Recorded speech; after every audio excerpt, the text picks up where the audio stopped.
भारत की इकोनॉमी यानी अर्थव्यवस्था बदल रही है, पर शायद उस तरह से नहीं जैसा हम सब सोच रहे हैं। तो चलिए इस पूरे मसले को समझते हैं और देखते हैं कि इसका हमारे भविष्य पर क्या असर पड़ेगा। चलिए, शुरुआत एक ऐसे सवाल से करते हैं जो आज कई सारे ग्रेजुएट्स के मन में है, और इसका जवाब सच में चौंकाने वाला हो सकता है। अब ये जो आंकड़े हैं ना, ये हमारी पारंपरिक सोच को पूरी तरह से उलट-पुलट कर देते हैं। सरकारी आंकड़े एक बहुत ही हैरान करने वाली हकीकत दिखाते हैं। वो ये कि भारत में कोई जितना ज्यादा पढ़ा लिखा है, उसके बेरोजगार होने की संभावना उतनी ही ज्यादा है। सोचिए जरा।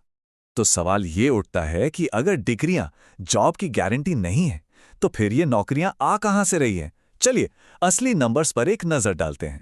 इसका मतलब ये है कि हर साल जितनी भी व्हाइट कॉलर जॉब्स निकलती हैं, हर एक जॉब के लिए मार्केट में 9 नए ग्रेजुएट्स आ रहे हैं। सोचिए कितना बड़ा गैप है ये।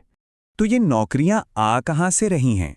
देखिए, ग्लोबल कैपेबिलिटी सेंटर्स यानी जीसीसीज तो सबसे आगे हैं ही, लेकिन स्टार्टअप्स भी कुछ कम नहीं है, बल्कि वो तो सरकार और मैन्युफैक्चरिंग दोनों को मिला दें तो उनसे भी ज्यादा नई नौकरियां पैदा कर रहे हैं। तो इसका मतलब क्या हुआ? इसका मतलब यह है कि भारत की इकोनॉमी एक बहुत बड़े बदलाव से गुजर रही है। हम उस मॉडल से दूर जा रहे हैं जहां 10 बड़ी कंपनियां हजारों लोगों को नौकरी देती थीं। अब हम एक नए मॉडल की तरफ बढ़ रहे हैं जहां हजारों छोटे-छोटे वेंचर्स 10-10 लोगों को नौकरी दे रहे हैं। तो सवाल ये है कि स्टार्टअप्स आखिर जीत क्यों रहे हैं? चलिए अब ये समझते हैं कि आखिर क्यों उन्हें बड़ी जमी जमाई कंपनियों के मुकाबले एक फंडामेंटल एडवांटेज यानी एक बुनियादी बढ़त हासिल है। इसका पूरा जवाब द इनोवेटर्स डिलेमा नाम के एक कॉन्सेप्ट में छिपा है। ये कॉन्सेप्ट समझाता है कि बड़ी और कामयाब कंपनियां अक्सर क्यों वक्त के साथ बदल नहीं पाती और फेल हो जाती हैं। नेटफ्लिक्स और ब्लॉकबस्टर की कहानी तो हम सबने सुनी ही है। ये इसका एक क्लासिक एग्जाम्पल है। ब्लॉकबस्टर जानते हैं अपनी ही कामयाबी के जाल में ऐसा फंसा कि बस फंसकर ही रह गया। तो कुल मिला के बात यह है कि स्टार्टअप्स 3 वजहों से जीत रहे हैं। पहला, उन्हें इनोवेटर्स डिलेमा का कोई डर नहीं।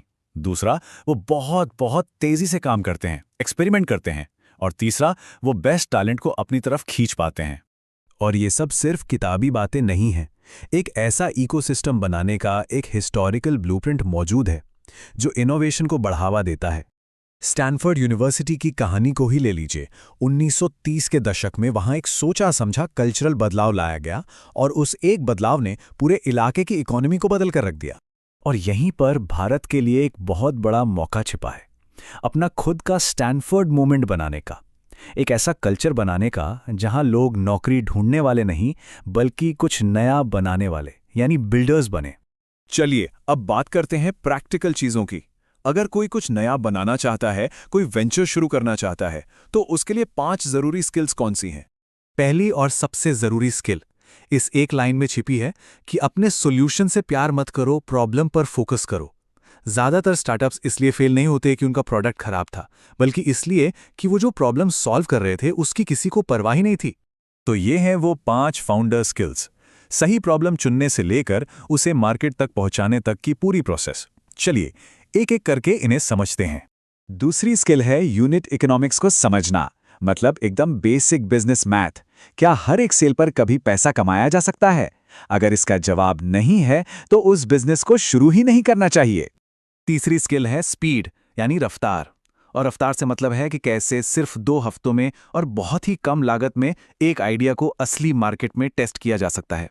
बस एक सिंपल वेबसाइट बनाओ, छोटा सा ऐड चलाओ और जो भी साइन अप करे उससे खुद फोन पर बात करो। चौथी स्किल है कस्टमर से सही तरीके से बात करना ताकि सच्ची फीडबैक मिले। इसके लिए द मॉम टेस्ट के 3 सिंपल नियम हैं। अपने प्रोडक्ट के बारे में नहीं, उनकी जिंदगी के बारे में बात करो। वो भविष्य में क्या करेंगे ये नहीं, उन्होंने अतीत में क्या किया है ये पूछो। और सबसे जरूरी, बोलो कम और सुनो ज्यादा। और आखिर में 5वीं और बहुत जरूरी स्किल है डिस्ट्रीब्यूशन में मास्टरी हासिल करना।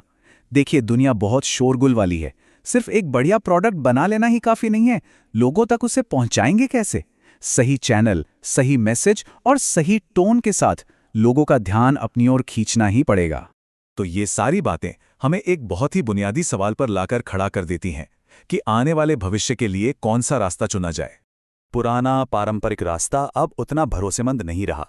ये जो नई इकॉनमी बन रही है, ये उन लोगों के लिए डरावनी हो सकती है जो नौकरी का इंतजार कर रहे हैं, लेकिन जो लोग कुछ नया बनाने को तैयार हैं, उनके लिए ये वाकई में बहुत ही रोमांचक है। तो अब सवाल सिर्फ एक है, इस नई अर्थव्यवस्था में हम नौकरी का इंतजार करने वालों में से होंगे या फिर नौकरी बनाने वालों में से?